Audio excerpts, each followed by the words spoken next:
एक वस्तू 680 रुपयास विकल्याने 15% तोटा होतो, तर 15% नफा होण्यासाठी ती वस्तू कितीला विकायला पाहिजे? हे 4 ऑप्शन्स आपल्याकडे विक्री किंमत. हे आहे विक्री किंमतीचं सूत्र.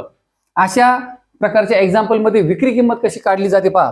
खरेदी किंमत गुणिले 100 अधिक शेकडा नफा छेद 100. आता या सूत्रामध्ये आपल्या लक्षात येते की आपल्याला पाहिजे शेकडा नफा. तर उदाहरणामध्ये शेकडा नफा आपल्याला हा आवश्यक आहे 15%. ती किंमत आपल्याकडे आहे.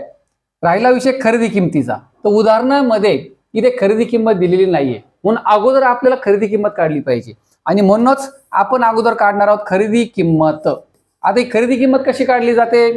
तर खरेदी किंमत बरोबर विक्री किंमत गुणिले 100. उदाहरणार्थ विक्री किंमत आहे छेद 100 वजा शेकडा तोटा. शेकडा तोटा पण झालेला आहे. तर चला आधी आपण खरेदी किंमत काढूया.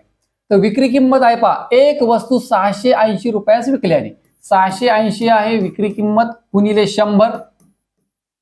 छेदामध्ये येईल 100 वजा शेकडा तोटा. शेकडा तोटा झालेला या ठिकाणी 15.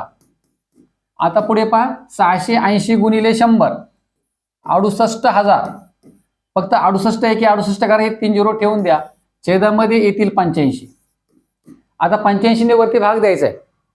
17 ने भाग जाईल पहा. 17 5 85 आणि 17 चौक 68. वरती आले 4000, खाली आले 5. 5 1 5, 5 8 40. उत्तर आलं 800. 800 रुपये आली खरेदी किंमत. खरेदी किंमत आली 800 रुपये.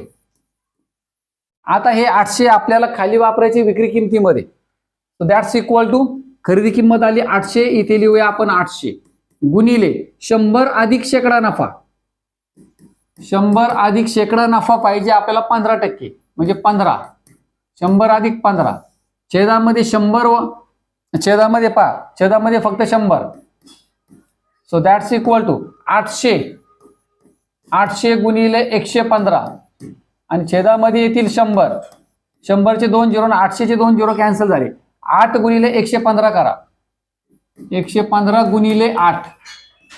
8 पंचे 40. 8 1 8 4 12. 920. उत्तर येईल पहा या ठिकाणी 920 रुपये. पर्याय क्रमांक 3 उत्तर असेल आपलं. तर अशा प्रकारच्या एक्झाम्पल मध्ये तुमच्या लक्षात आलं असेल की अगोदर आपल्याला पाहिजे खरेदी किंमत, नंतर आपण विक्री किंमत काढू शकतो. हे 2 सूत्र तुमचे कोणत्याही परिस्थितीमध्ये पाठ असायला हवे. चला आपण सेकंड एक्झाम्पल पाहूया. एक वस्तू 1200 रुपयांस विकल्याने, आता विक्री किंमत आहे 1200 रुपये, 20% तोटा होतो. तर 20% नफा होण्यासाठी आपल्याला आवश्यक आहे 20% नफा. ती वस्तू कितीला विकायला पाहिजे? खाली 4 पर्याय आपल्याकडे दिलेले आहेत. मी तुम्हाला सांगितलं की अशा प्रकारच्या एक्झाम्पल मध्ये अगोदर आपल्याला खरेदी किंमत महत्वाची आहे. खरेदी किंमत काढली पाहिजे. नंतरच आपल्याला आवश्यक असणारा 20% नफा मिळवण्यासाठी ती वस्तू आपल्याला कितीला विकली पाहिजे ती विक्री किंमत आपण काढू शकतो. तर चला अगोदर आपण खरेदी किंमत काढूया. खरेदी किंमत बरोबर विक्री किंमत गुणिले 100 छेद 100 वजा शेकडा तोटा.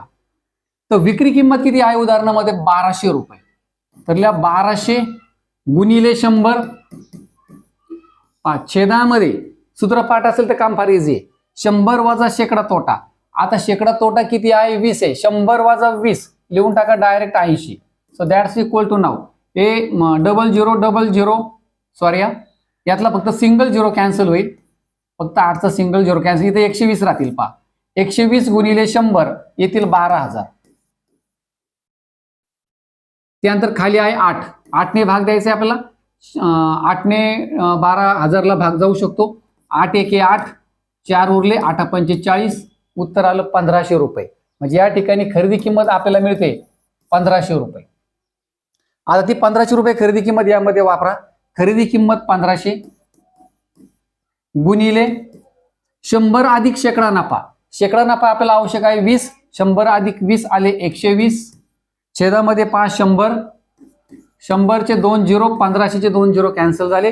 15 गुणिले 120 करायचे आहे आपल्याला. 15 ने 12ला गुणा. उत्तर आलं 180. पहा उत्तर येईल 180. वरचा हा 1 झिरो आहे तसाच ठेवून द्या. म्हणजे आपलं या ठिकाणी विक्री किमतीचं उत्तर येईल 1800 रुपये. पर्याय क्रमांक 2.